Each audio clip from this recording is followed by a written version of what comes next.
ओम शांति।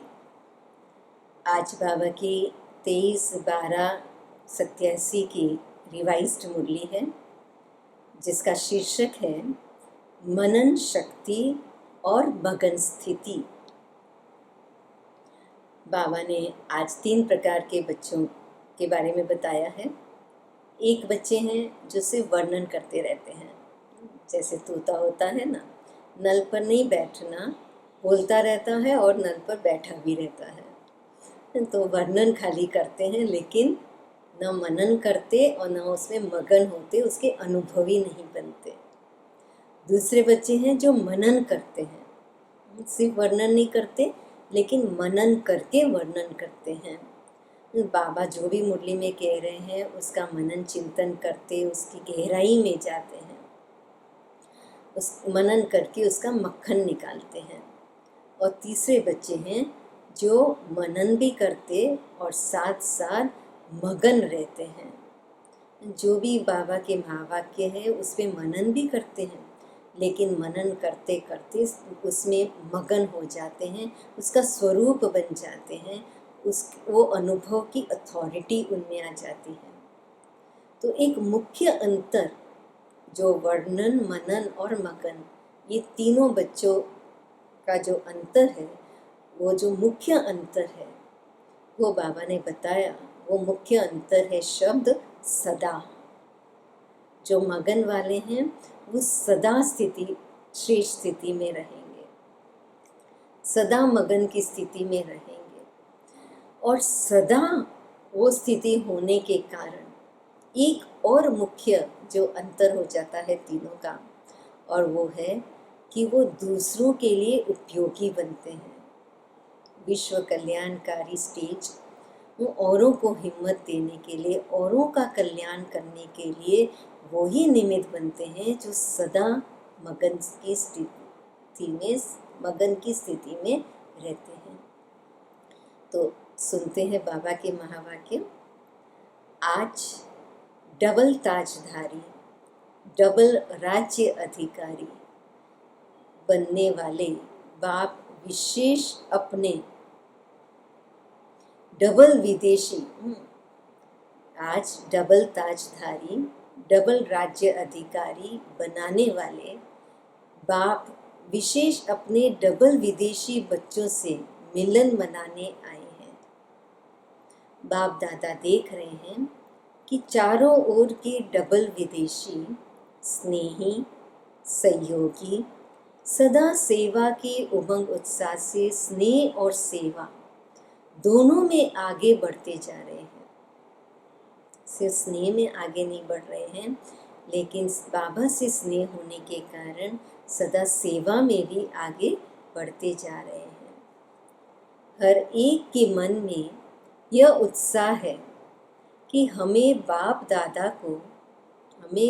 दादा की प्रत्यक्षता का झंडा लहराना है।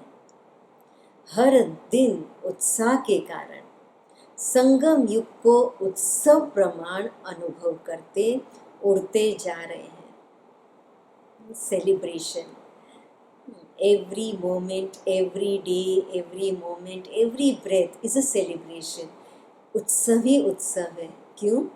क्योंकि ये उत्साह है कि मुझे बाबा को प्रत्यक्ष करना है,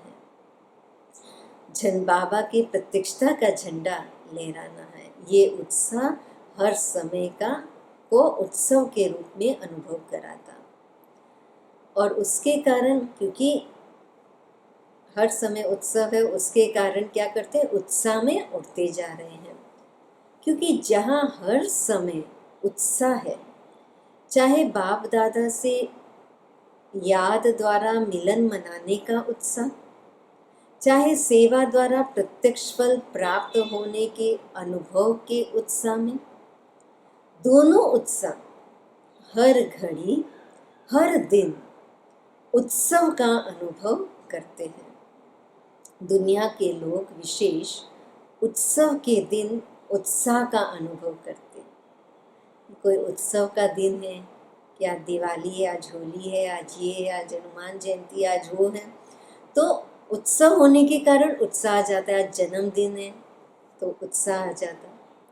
लेकिन बाबा के बच्चों का उत्साह कैसा है? हर घड़ी हर पल है। क्यों? क्योंकि एक तो बाबा से मिलन मनाने का, स्नेह का, और एक है बाबा को प्रत्यक्ष करने का, सेवा का। तो स्नेह और सेवा, ये उत्सव तो हर घड़ी हर पल, पूरा संगम युगी उत्सव युग है। तो इसलिए सदा काल का उत्साह है। तो बाबा कहते हैं दुनिया के लोग विशेष उत्सव के दिन उत्साह का अनुभव करते हैं, लेकिन ब्राह्मण आत्माओं के लिए संगम युग ही उत्साह का युग है। हर दिन नया उत्साह, उमंग, उल्लास स्वतः ही अनुभव होता रहता है। हाँ, वो भी कैसा संगम युग, पूरा उत्साह का युग है कि हर दिन नया, हर पल नया,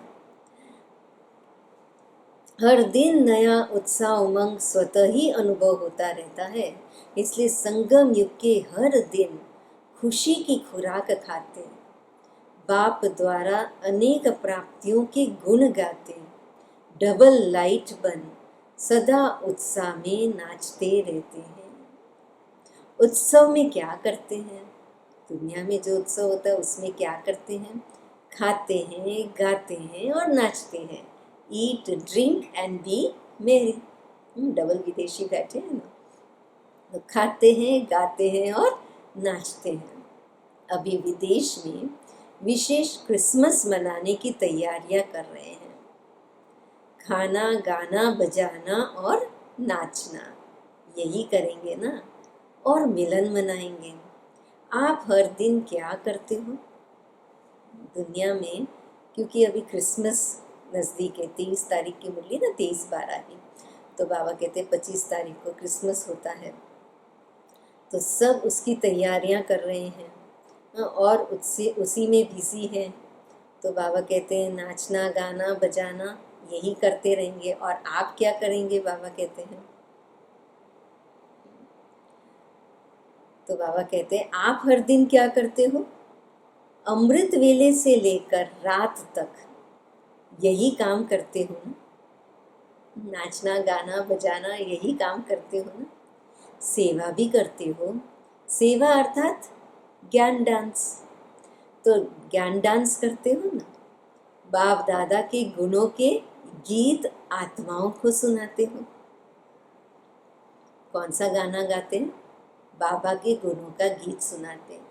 कौन सा डांस करते हैं? बाबा कहते सेवा, सेवा का डांस करते हैं। आज बाबा ने सेवा को डांस कहा। तो रोज उत्सव मनाते हो ना। और ये शुरू कैसे होता है? अमृत वेले से ही शुरू हो जाता है। कोई दिन ऐसा नहीं, कोई दिन ऐसा नहीं जो सच्चे ब्राह्मण, जो ब्राह्मण सच्चे हैं, सच्चे ब्राह्मण यह कार्य न करते हो। अपने आप को चेक करें, क्या हम हर पल अमृत वेले से सेवा का डांस, बाबा के गुणों का गीत गाना और उनको सुनाना, तो गीत गाना, बजाना, डांस करना, खुशी में नाचना, क्या हम करते हैं?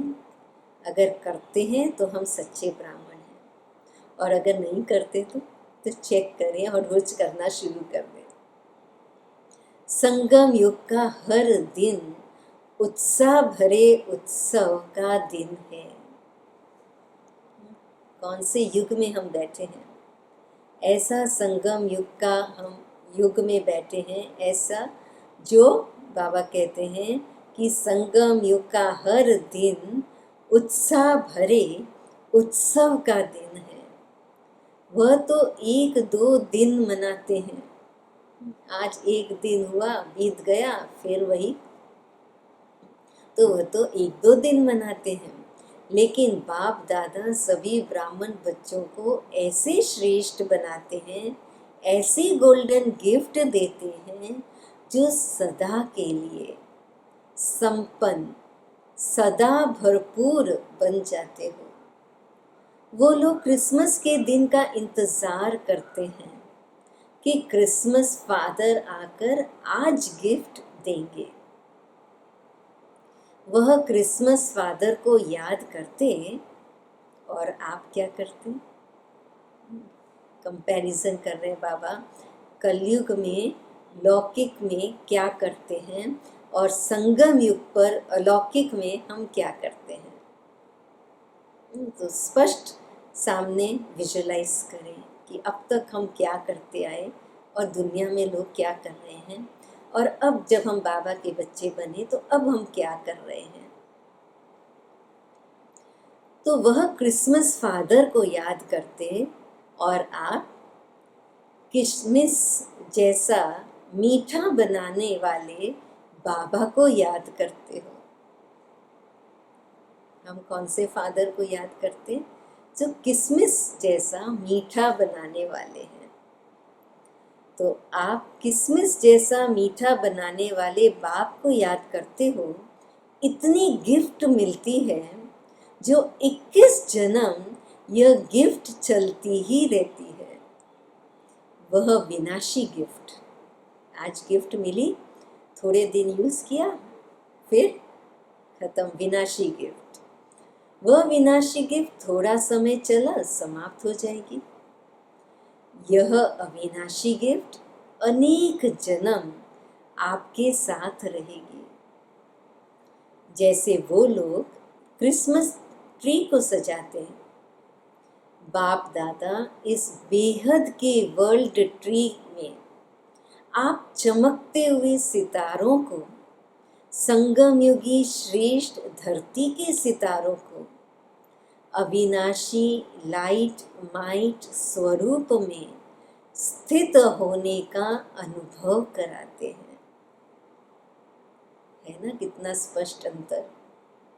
कहाँ वह स्थूल सितारे, स्थूल क्रिसमस ट्री, विनाशी हद का, और कहाँ यहाँ संगम युग में बेहद किशमिश जैसा मीठा बनाने वाला बाबा फादर। वो इस पूरे दुनिया की वर्ल्ड ट्री में हम आत्मा रूपी सितारों को ऐसा सजाते, ऐसा संपन्न बनाते, जो एक जन्म नहीं 21 जन्मों के लिए सदा हम भरपूर हो जाते हैं। और कौन सी स्टेज में हो जाते हैं? लाइट माइट स्वरूप का अनुभव होता है। वो तो सिर्फ स्थूल लाइट माइट है, थोड़े समय के लिए। ये हमें अंदर से आत्मा को वो अनुभव होता है लाइट का और माइट का, हल्केपन का और वो पवित्रता की लाइट के ऑरा का, और आत्मा को माइट शक्ति का अनुभव हम अंदर से वो अनुभव करते हैं। तो कितना महान अंतर है। वो लोग भी स्टार को मानते हैं, स्टार सजाते हैं। आप स्टार्स का यादगार स्थूल चमकती हुई लाइट्स के रूप में दिखाते हैं। और वो जो भी वो सितारे सजाते हैं, बाबा कहते हैं वो हमारे ही, हम जो चैतन्य सितारे हैं उसी का ही यादगार दिखाते हैं। तो आप स्टार्स का यादगार स्थूल चमकती हुई लाइट्स के रूप में दिखाते हैं, या लाइट से सजाते या फूलों से सजाते हैं। यह किसका यादगार है? रूहानी खुशबूदार फूलों, ब्राह्मण आत्माओं का। कौन है हम? रूहानी खुशबूदार फूल, ब्राह्मण आत्माएं। यह सब उत्सव आप संगम युगी ब्राह्मणों के उत्साह भरे उत्सवों का यादगार है।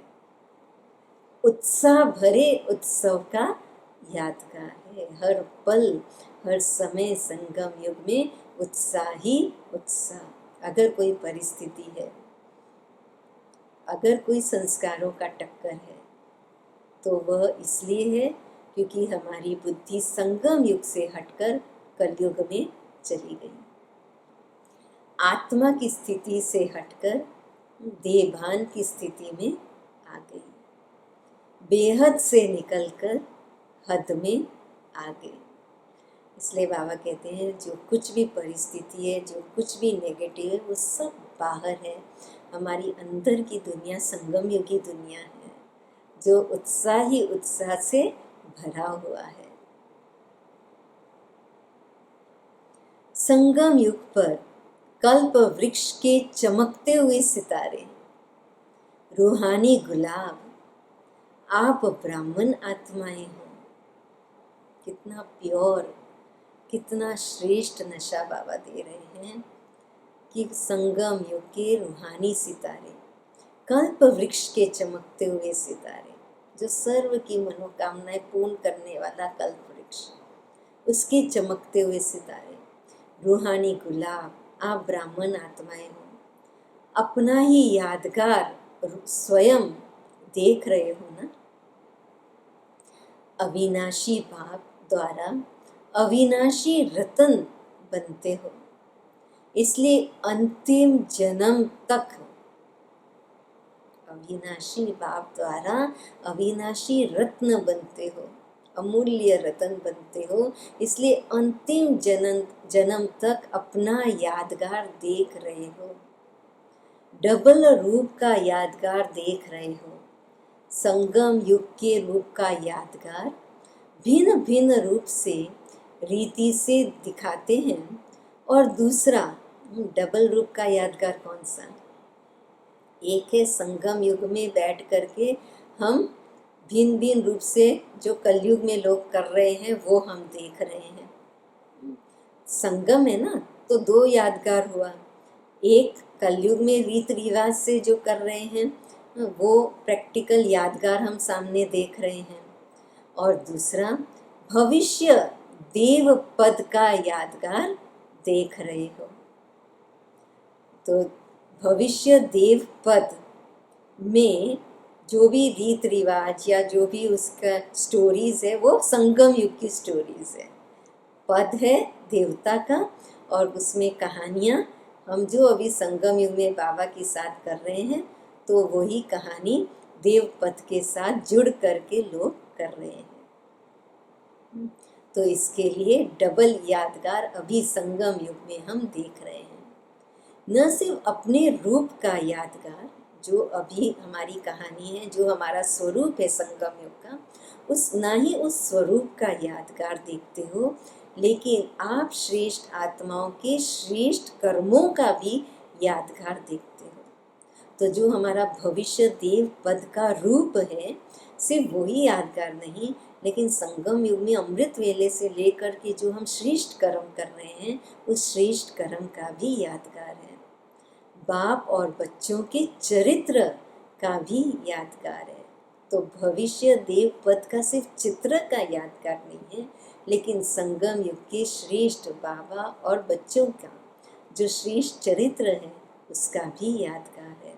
तो अपना यादगार देख सहज याद आ जाता है ना कि हर कल हम ऐसी विशेष आत्माएं बनते हैं, बने थे, बने हैं और आगे भी बनते रहेंगे। ड्रामा का ये राज, बने थे, बने हैं और आगे भी बनते रहेंगे। बाप दादा ऐसे सदा याद में रहने वाले, जिन्हों का यादगार अभी है, ऐसे बच्चों को देख हर्षित हो रहे हैं। याद में रहने वालों का यह यादगार है। यादगार किसका? जो बच्चे बाबा की याद में रहने वाले हैं, उनका यादगार है। याद का महत्व यादगार देख रहे हो, तो डबल विदेशी बच्चों को अपना यादगार देख खुशी होती है। बाप दादा को डबल विदेशी बच्चों को देख डबल खुशी होती है। क्यों? एक तो कोने कोने में कल्प पहले वाले बिछड़े हुए, खोए हुए बच्चे फिर से मिल गए। खोई हुई चीज अगर मिल जाती है तो खुशी होती है ना। आप बाबा तो सभी बच्चों को देख खुश होते हैं, चाहे भारतवासी चाहे विदेशी। दूसरी बात, क्यों बाबा डबल खुश होते ना? तो पहली बात बताई कि कोने कोने में खोए हुए थे वो मिल गए, तो खोए हुए मिल गए इसके लिए खुशी। दूसरी बात डबल विदेशी बच्चों की है, जो भिन्न धर्म भिन्न रीति रस्म के पर्दे के अंदर छिपे हुए होते हुए भी इस पर्दे को सहज समाप्त कर बाबा के बन गए। तो डबल खुशी डबल विदेशी बच्चों को देखकर इसलिए होती है कि भिन्न भिन्न धर्म के पर्दे में के पीछे छिपे हुए थे और उस पर्दे को समाप्त कर बाबा के बन गए। यह पर्दा हटाने की विशेषता है। पर्दे के अंदर से भी बाबा को जानने की विशेषता डबल विदेशियों की है। तो डबल खुशी हो गई ना। डबल विदेशी बच्चों का निश्चय और नशा इतना अलौकिक है। बाप दादा आज चारों ओर के डबल विदेशी बच्चों को विशेष सदा उत्साह में रहने वाले, हर दिन उत्सव मनाने वाले, हर दिन वरदाता बाप द्वारा विशेष वरदान व विशेष आशीर्वाद लेने के डायमंड गिफ्ट बड़े दिल से बड़े दिन के लिए दे रहे हैं। कौन सी गिफ्ट दे रहे हैं? कौन सी गिफ्ट? डायमंड। कौन सी है वो डायमंड गिफ्ट? बाबा की आशीर्वाद, बाबा का वरदान। और वो कौन सा है आशीर्वाद और वरदान? सदा उत्सव भरी जीवन भव, सदा सहज उड़ती कला के अनुभवी श्रेष्ठ जीवन भव। सदा उत्सव भरी जीवन भव, सदा सहज उड़ती कला के अनुभवी श्रेष्ठ जीवन भव। अच्छा, आज बाप दादा वतन में 3 प्रकार के बच्चों को देख रहे थे। बाबा कहते हैं पहले तो बाबा ने डबल विदेशी बच्चों के साथ उत्सव मनाया, उत्साह भर दिया, वरदानों से गिफ्ट दे दी, वरदानों की गिफ्ट दे दी। अब बाबा कहते हैं कि आज बाप दादा वतन में 3 प्रकार के बच्चों को देख रहे थे। 3 प्रकार कौन से देखे? एक वर्णन करने वाले, दूसरा मनन करने वाले, और तीसरा अनुभव में मगन रहने वाले। ये 3 प्रकार के बच्चे देश विदेश के सभी बच्चों में देखे। वर्णन करने वाले ब्राह्मण अनेक देखे, मनन करने वाले बीज की संख्या में देखे, वर्णन करने वाले अनेक देखे और मनन करने वाले बीज की संख्या में देखे। अनुभव में मगन रहने वाले उससे भी कम संख्या में देखे। तो वर्णन करने वाले अनेक, मनन करने वाले बीच की संख्या में, और अनुभव में मगन रहने वाले उससे भी कम संख्या में देखे। वर्णन करना अति सहज, क्योंकि 63 जन्मों के संस्कार है ना। भक्ति में करते क्या है? बाबा की महिमाओं का वर्णन ही तो करते आए। एक सुनना, दूसरा जो सुना वह वर्णन करना, यह करते ही तो आए हो। भक्ति मार्ग है ही सुनना या कीर्तन द्वारा, प्रार्थना द्वारा वर्णन करना। साथ साथ देह अभिमान में आने के कारण व्यर्थ बोलना, यह पक्के संस्कार रहे हैं। जहाँ व्यर्थ बोल होता है वहाँ विस्तार स्वतः ही हो जाता है। स्वचिंतन अंतर्मुखी बनाता है, पर चिंतन वर्णन करने के विस्तार में लाता है। आप देखेंगे लड़ाई झगड़ा होता है ना, तो छोटी सी बात होती है लेकिन इशू बड़ा बन जाता है, क्योंकि उसी बात को वर्णन करते जाते हैं। ऐसा नहीं, ऐसा, ये नहीं, वैसा, क्यों, क्या, कैसे। तो वो क्या हो गया? सारा वर्णन व्यर्थ हो गया। और उसका आधार क्या था? क्यों, क्या, कैसे, क्यों बोलते हैं? क्योंकि दूसरों को देख रहे हैं। पर चिंतन, तो पर चिंतन वर्णन कराता है और वो वर्णन व्यर्थ रहता है। उससे शक्ति, एनर्जी डाउन हो जाती है। लेकिन बाबा कहते स्वचिंतन करते हैं, अंतर्मुखी हो जाते हैं तो फिर बाहर मुख से वर्णन नहीं करेंगे, लेकिन मनन करेंगे कि जो भी हुआ उस कारण का क्या निवारण हो सकता है, वो मनन करेंगे निवारण का। और फिर वो समाधान स्वरूप बन करके समाधान स्वरूप अर्थात मगन स्थिति में बाबा की श्रीमत में मगन हो जाएंगे। तो अनुभव से अनुभवी बनने के कारण वर्णन से मनन की ओर बढ़ेंगे, मनन से मगन की ओर बढ़ेंगे तो खुद शक्ति स्वरूप बनेंगे, तो औरों को भी फिर शक्ति प्रदान कर सकेंगे। तो इसलिए बाबा कहते हैं कि जहाँ व्यर्थ बोल होता है वहाँ विस्तार हो जाता है, लेकिन स्वचिंतन अंतर्मुखी बनाता है, पर चिंतन वर्णन करने के विस्तार में लाता है।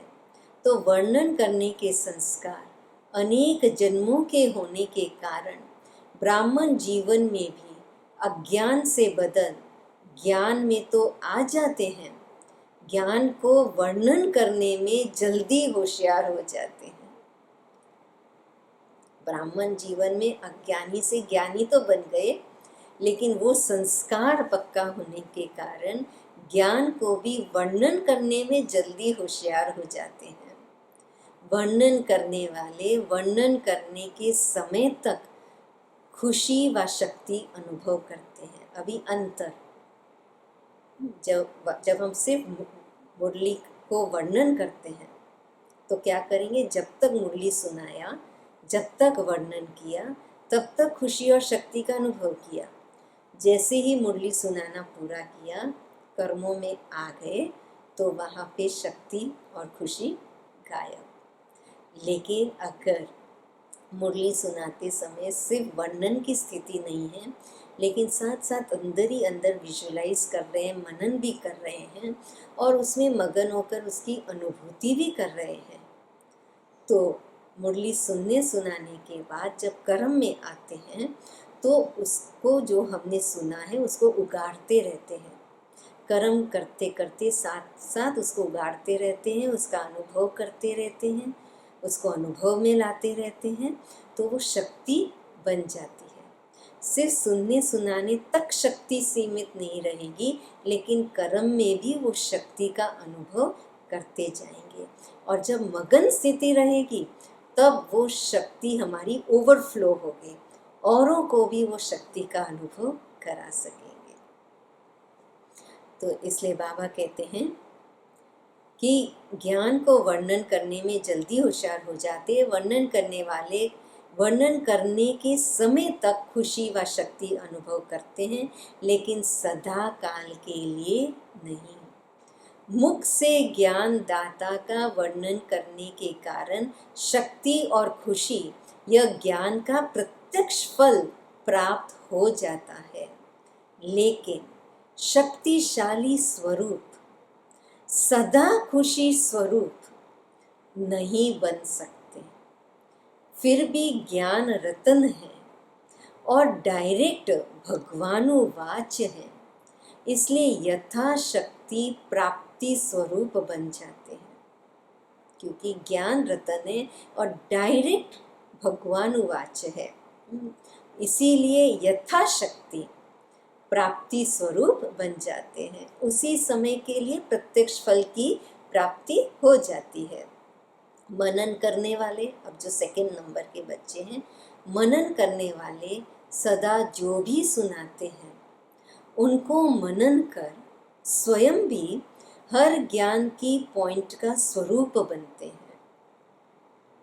मनन शक्ति वाले गुण स्वरूप, शक्ति स्वरूप, ज्ञान स्वरूप और याद स्वरूप स्वतः ही बन जाते हैं, क्योंकि मनन करना अर्थात बुद्धि द्वारा ज्ञान के भोजन को हजम करना।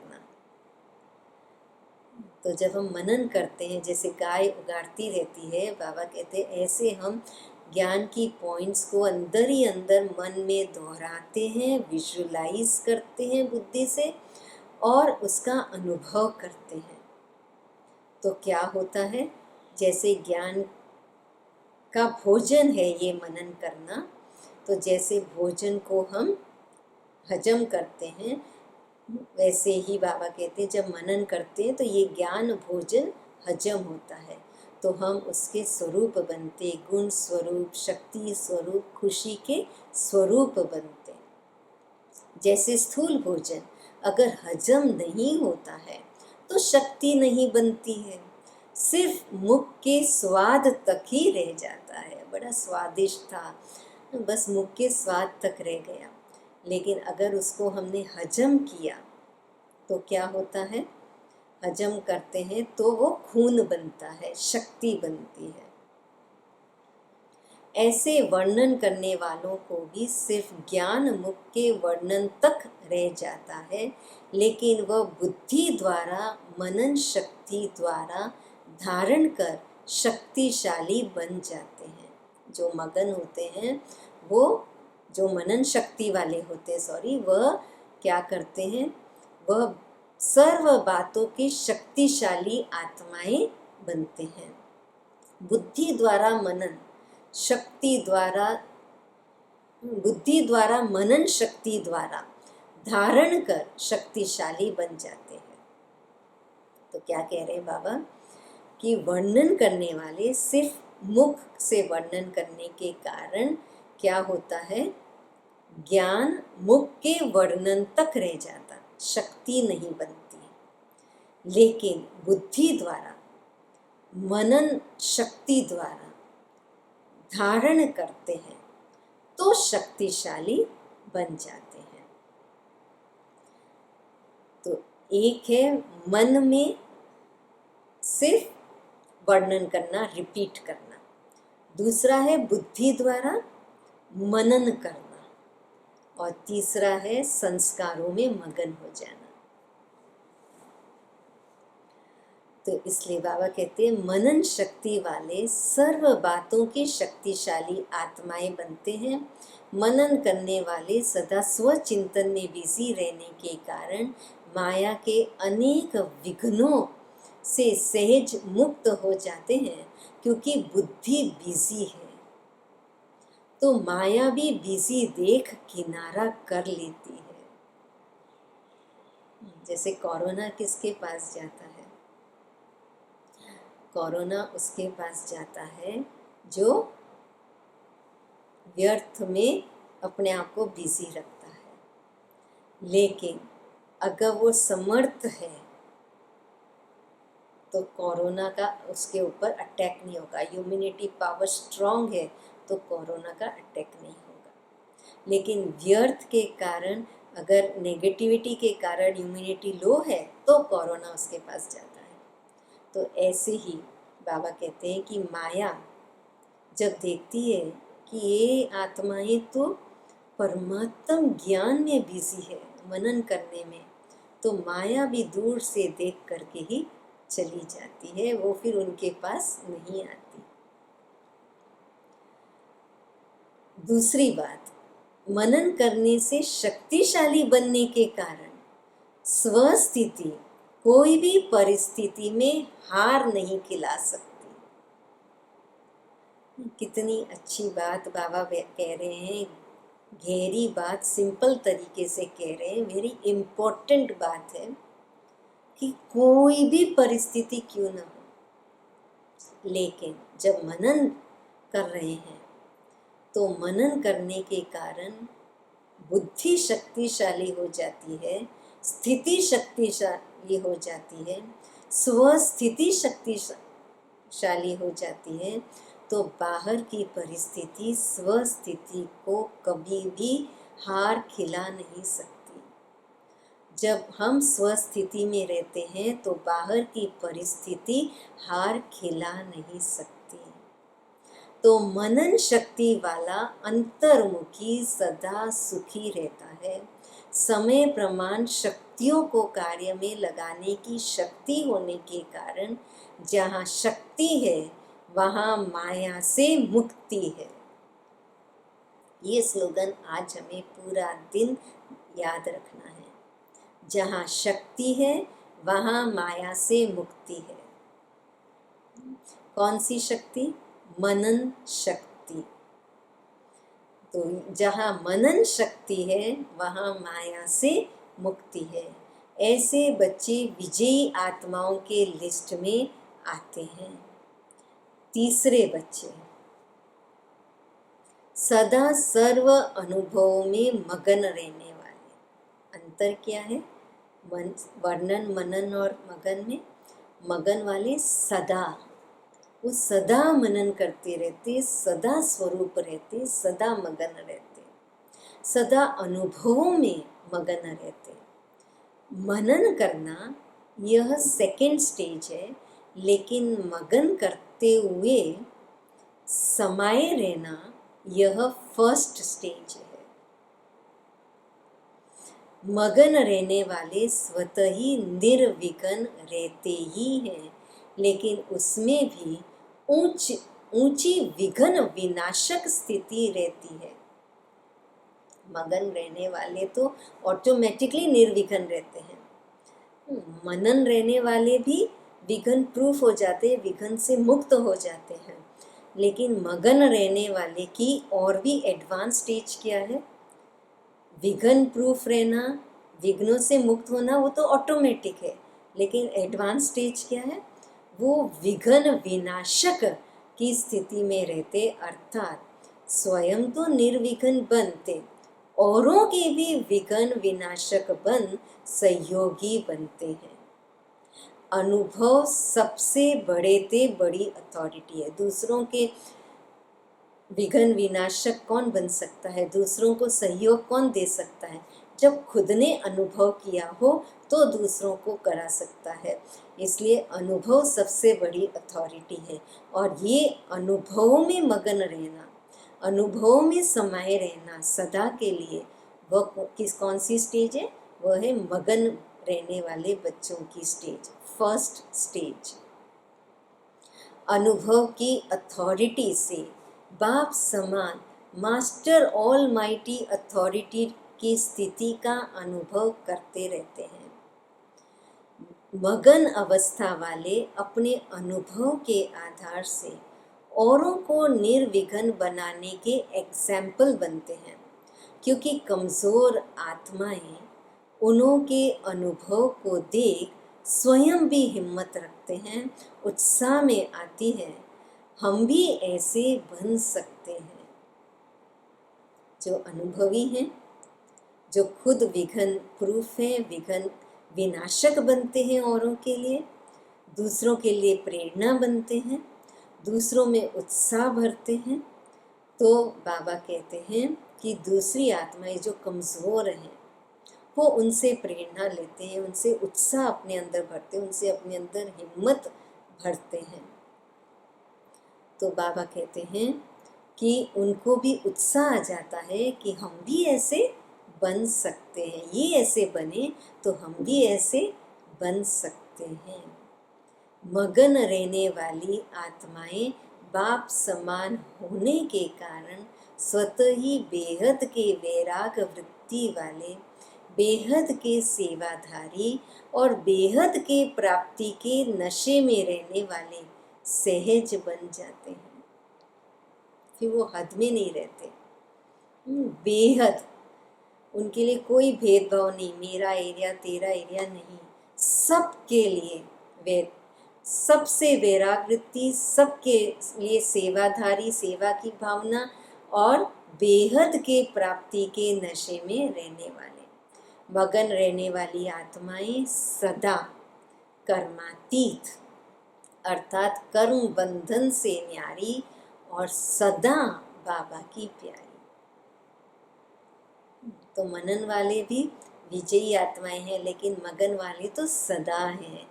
वो मनन वाले विघ्नों से मुक्त हैं, लेकिन मगन वाले तो विघ्न विनाशक हैं, औरों के लिए प्रेरणा है, दूसरों के जीवन में उत्साह बढ़ते हैं और बेहद की वैराग वृत्ति, बेहद की प्राप्ति, बेहद के सेवाधारी हैं, बेहद के नशे में रहते हैं।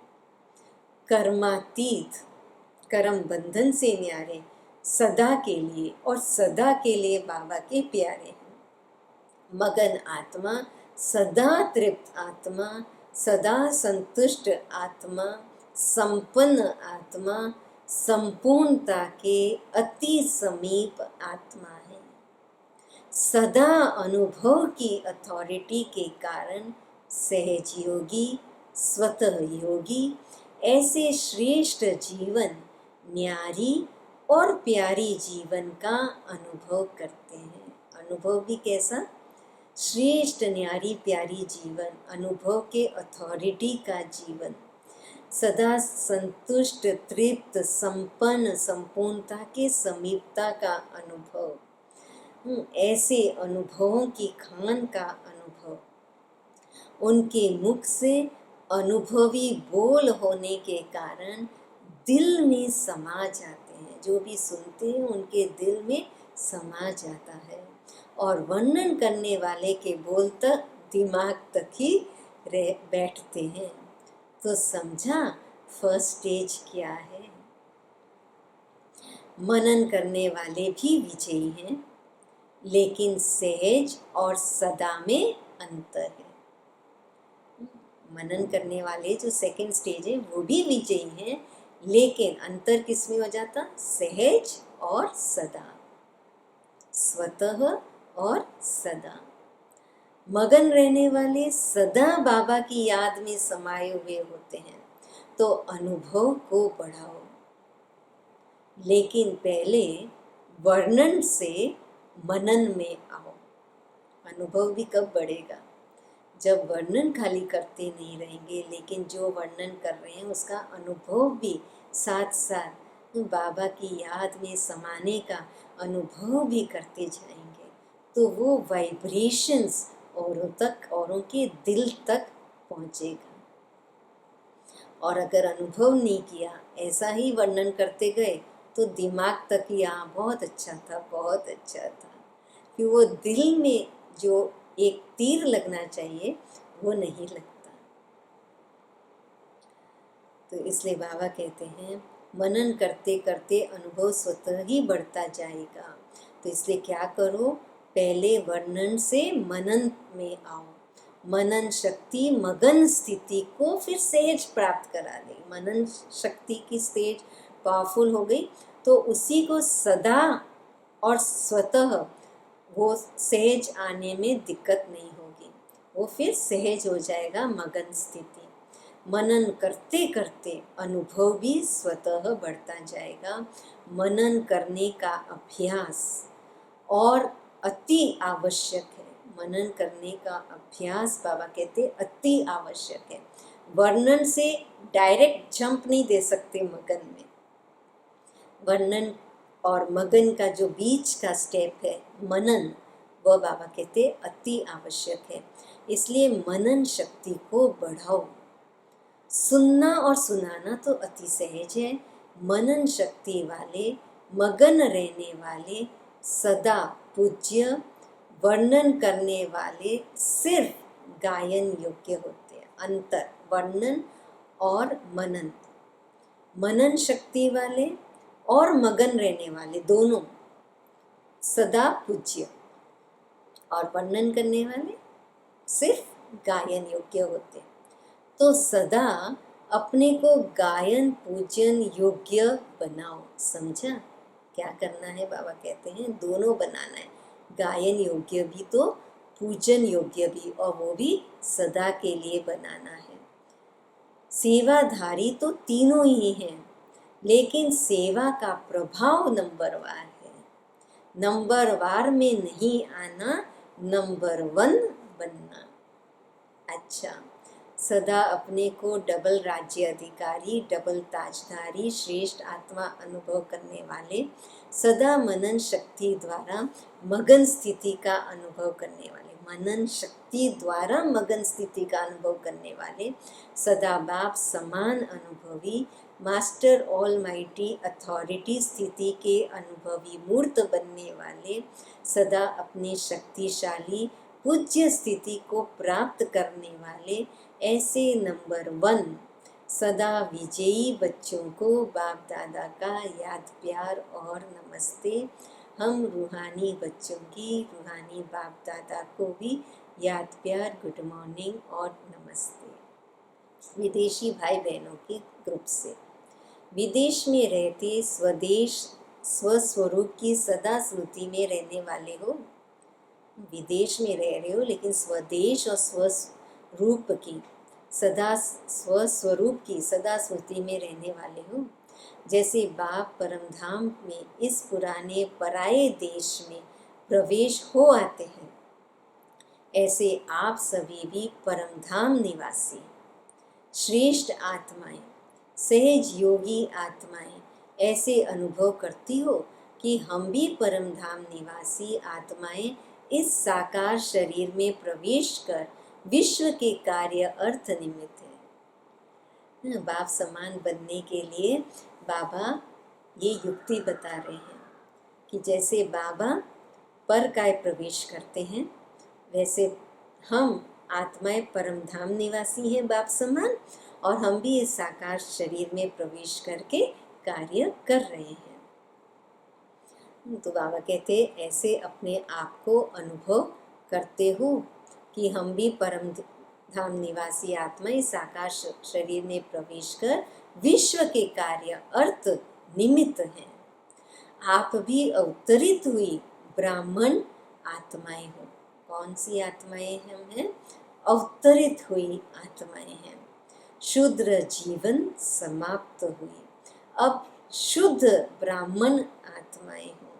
ब्राह्मण कभी अपवित्र नहीं होते। ब्राह्मण अर्थात ही पवित्र जीवन, शूद्र नहीं शुद्ध जीवन। ब्राह्मण अर्थात पवित्र, तो ब्राह्मण हो या मिक्स हो, दोनों नाव में पांव रखने वाले नहीं। ये भी कर लेते, भक्ति भी कर रहे हैं, ये ज्ञान भी ले रहे हैं। तो बाबा कहते दोनों नाव में पांव रखने वाले नहीं। एक ही नाव में दोनों पांव रखने वाले। ब्राह्मण कौन? जो एक ही नाव में संगम युग के बाबा के एक ही नाव में पांव रखने वाले, वह है ब्राह्मण। मिक्स वाले कौन? जो शूद्र जीवन और ब्राह्मण जीवन दोनों नाव में पांव रखने वाले हैं, वो मिक्स वाले। तो ब्राह्मण आत्माएं अवतरित आत्माएं हैं, अवतार ले लिया संगम युग पर, तो अब कलयुग की नाव में पांव है ही नहीं। वैसे भी जो भी आत्माएं अवतार बनकर आई हैं, अवतार रूप से प्रसिद्ध हैं, वह किस लिए आती हैं? अब तक जो भी आत्माएं अवतार रूप से आई हैं, अवतार रूप से प्रसिद्ध है कि ये आत्माएं, इन आत्माओं ने अवतार लिया। तो उन्होंने जब अवतार लिया तो उन आत्माओं का विशेष कर्तव्य क्या रहा? वो किस बात के लिए प्रसिद्ध रहे? बाबा पूछ रहे हैं। किस लिए आती हैं? श्रेष्ठ परिवर्तन के लिए। कोई भी आत्मा जब अवतरित होती है, कोई भी धर्म पिताएं जब परमधाम से अवतरित हुई धर्म स्थापना करने के लिए, तो क्या हुआ? परिवर्तन हुआ। तो इसलिए बाबा कहते हैं कि श्रेष्ठ परिवर्तन के लिए तो आप अवतारों का भी काम क्या है? विश्व परिवर्तन करना, रात को दिन बनाना, नर्क को स्वर्ग बनाना, इतना बड़ा कार्य करने के लिए अवतरित हुए हो, अर्थात ब्राह्मण बने हो। तो बाबा हमें याद दिलाते हैं हमारा जन्म, अवतरित जन्म, ब्राह्मण जन्म, और उसमें भी बहुत ऊंचा कर्तव्य, और वो है पूरे विश्व का परिवर्तन, कलयुगी रात को सत्युगी दिन बनाना। बाबा कहते हैं रात को दिन बनाने का कर्तव्य, नरक को स्वर्ग बनाना, इतना बड़ा कार्य करने के लिए अवतरित हो। यह काम याद रहता है ना, जब ऊंचा पर्पस, ऊंचा कर्तव्य, ऊंचा लक्ष्य याद रहता है, तो फिर छोटी मोटी बातों में बुद्धि नहीं जाती, फिर वर्णन की स्टेज से हम परे हो जाते हैं, मनन शक्ति बढ़ जाती है और मगन स्थिति में आ जाते हैं, अनुभवी बन जाते हैं। इसलिए बाबा ऊंचा कर्तव्य याद दिला रहे हैं। लौकिक सर्विस भी इसलिए ही करते हो ना, लौकिक सर्विस धंधा आदि जो भी कर रहे हैं उसके पीछे भी ये ऊंचा कर्तव्य है, परिवर्तन करना। जो भी आत्माएं संबंध संपर्क में आती है, लौकिक धंधे अर्थ, लौकिक कार्य अर्थ, तो वो आत्माओं में भी बाबा की प्रत्यक्षता कराना, उन आत्माओं का भी बुद्धि योग बाबा से जोड़ना, ये परिवर्तन का कार्य, ये ऊंचा कार्य, कर्तव्य के लिए हम इस धंधे में हैं, इस लौकिक कार्य के अर्थ में हम हैं। ये अगर भावना से लौकिक कार्य करते हैं तो बाबा कहते हैं उस लौकिकता में भी अलौकिकता आ जाती है। तो हम चाहे लौकिक धंधे के नाव में हैं, लेकिन बुद्धि से हमारा बुद्धि रूपी पांव जो है वह अलौकिक कार्य में ही सदा रहेगा। संगम युग पर ही श्रेष्ठ ब्राह्मण स्वमान में ही सदा रहेगा। तो लौकिक सर्विस भी तो इसलिए करते हो, इनकम भी कहाँ लगाने के लिए करते हो, जो भी इनकम कमाओगे वो भी कहाँ लगाएंगे, सेंटर खोलने के लिए करते हो व लौकिक परिवार के लिए करते हो। अगर यह लक्ष्य रहता है कि कमाई भी ईश्वरीय कार्य में लगाने के लिए करते हैं, लौकिक कार्य करते भी सेवा ही याद रहती है ना, इसलिए बाप सेवा ही याद रहती है ना। और किसके डायरेक्शन से करते हो, लौकिक कार्य भी जो करते हो किसके डायरेक्शन से करते हो, जब बाबा की श्रीमत प्रमाण करते हो, अपनी मनमत उसमें मिक्स नहीं है, लौकिक में भी बाबा की श्रीमत के प्रमाण करते हो तो जिसकी श्रीमत है वही याद आएगा ना। इसलिए बाप दादा कहते हैं लौकिक कार्य करते भी सदा अपने को क्या समझे, सदा अपने को ट्रस्टी समझो। ट्रस्टी भी हो और वारिस भी हो, ट्रस्टी भी है, निमित्त भी है, वारिस भी हो। चाहे कहाँ भी रहते हो लेकिन मन से समर्पित हो तो वारिस हो। सिर्फ समर्पित की लिस्ट में नाम है लेकिन मन से समर्पित नहीं है तो वारिस नहीं है। और समर्पित की लिस्ट में नाम नहीं है लेकिन मन से समर्पित है तो वारिस है। वारिस का अर्थ यह नहीं कि मधुबन में आकर रहो, लेकिन सेवा क्षेत्र पर जहाँ भी रहते हो अगर मन से मेरापन नहीं है अर्थात समर्पित हैं तो वारिस है। बाबा के महावाक्य है ये। तो इसलिए बाबा कहते हैं मन से समर्पित होना बहुत जरूरी है। फिर चाहे मधुबन में हो, चाहे सेवा केंद्र पे हो, चाहे गृहस्थ परिवार में हो, कहाँ पर भी हो, लेकिन मन से समर्पित, एक बाबा दूसरा न कोई। बाबा की जो श्रीमद मुरली में मिलती है उसके डायरेक्शन प्रमाण हर कर्म करना, बाबा के लिए करना, ये है मन से समर्पित। तो वारिस है, तो सरेंडर हो या अभी कर्म बंधन के अंडर हो। कर्म करते हुए अगर कर्म बंधन के अंडर हैं, डिपेंडेंट हैं कर्मों के, तो फिर सरेंडर नहीं है, सर बाबा के अंडर नहीं है।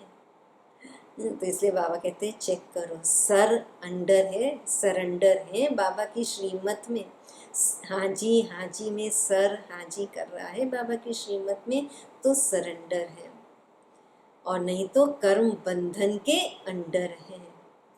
तो जब मन से समर्पित हो गए तो समर्पित आत्मा को बंधन नहीं लगेगा। चाहे लौकिक कर्म में बिजी हैं, लौकिक धंधे में बिजी हैं, लेकिन मन बाबा में समर्पित है कि जो भी कर रहे हैं विश्व परिवर्तन के श्रेष्ठ कार्य के निमित्त बनने के लिए कर रहे हैं, निमित्त बन करके कर रहे हैं, बाबा के लिए कर रहे हैं। तो फिर बाबा कहते हैं कर्म बंधन के अंडर नहीं रहेंगे, लेकिन समर्पित सरेंडर रहेंगे। तो समर्पित आत्मा को बंधन नहीं लगेगा, क्योंकि सरेंडर हो गए, माना सभी बंधनों को भी सरेंडर कर दिया। अगर मन को कोई भी बंधन खींचता है तो समझो बंधन है, बाकी आता है और चला जाता है तो बंधन नहीं है। संकल्प आया और फिर उसको बाबा को दे दिया, समर्पित कर दिया, तो फिर बंधन नहीं। लेकिन अगर बार बार वो मन उसी तरफ खींचता जाता है, अरे इसका क्या होगा, कैसे होगा, क्या होगा, कैसे होगा, ये बार बार अगर बुद्धि खींची जाती है तो फिर बंधन है। तो हम अवतार हैं, ऊपर से आए हैं, यह सदा स्मृति में रखो। अवतार आत्माएं कभी शरीर के हिसाब किताब के बंधन में नहीं आएंगी। विदेही बन, विदेही आत्मा की स्थिति में रहे। जैसे पिछली मुरली थी संडे की, कर्मातीत स्थिति की, है ना, उसकी और गहराई में बाबा बता रहे। बाबा ने कहा था ना उसकी और भी गहराई है, बताते रहेंगे। तो आज बाबा बता रहे हैं मगन स्थिति वाले सदा कर्मातीत रहेंगे, कर बंधन से परे। और उसकी युक्ति है मैं अवतरित आत्मा हूँ। तो अवतरित आत्मा, बाबा कहते हैं अवतार ली हुई आत्मा वो कर्म के बंधन में नहीं बंधेगी, वो कोई भी हिसाब किताब के बंधन में नहीं आएगी। विधि बन हर कार्य करती रहेगी। शरीर का आधार लेते हैं लेकिन शरीर के बंधन में नहीं बंधते। तो ऐसे बने हो तो सदा अपने को शरीर के बंधन से न्यारा बनाने के लिए अवतार समझो। इस विधि से चलते रहो तो सदा बंधन मुक्त, न्यारे और सदा बाबा के प्यारे बन जाएंगे। वरदान। अपनी विजय व सफलता को निश्चित समझकर सदा निश्चिंत रहने वाले निश्चय बुद्धि भव। जो बच्चे सदा बाप में, जो बच्चे सदा बाप में, स्वयं के पाठ में और ड्रामा की हर सेकंड की एक्ट में 100% निश्चय बुद्धि हैं, उनकी विजय व सफलता निश्चित है। निश्चित विजय होने के कारण वे सदा निश्चिंत रहते हैं। उनके चेहरे से चिंता की कोई भी रेखा दिखाई नहीं देगी। उन्हें सदा निश्चय रहता है कि यह कार्य व यह संकल्प सिद्ध हुआ ही पड़ा है।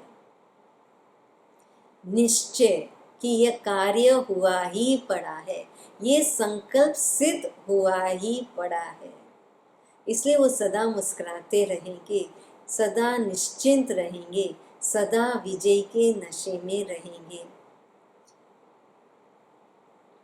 उन्हें कभी किसी भी बात में क्वेश्चन उठ ही नहीं सकेगा, इसलिए उनको कभी रोना नहीं आएगा, क्योंकि निश्चय है यह संकल्प सिद्ध हुआ ही पड़ा है। निश्चित है, निश्चिंत रहेंगे। स्लोगन। सुनने सुनाने में भावना और भाव को बदल देना ही वायुमंडल खराब करना है। जो बाबा ने आज वर्णन की स्टेज बताई ना, तो सुनते सुनाते क्या करते हैं, बात छोटी होती है बड़ी कर देते हैं।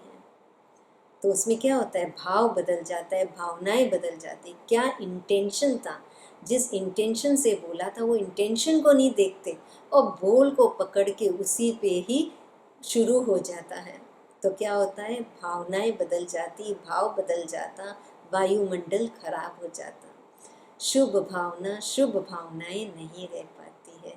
इसलिए बाबा कहते हैं मनन शक्ति से, मगन स्थिति से वायुमंडल को श्रेष्ठ करो, औरों को के भी विघ्न को विनाश कर सको। ऐसा वायुमंडल बने जिसमें सभी अपने आप को सुरक्षित अनुभव करें। अच्छा, ओम शांति।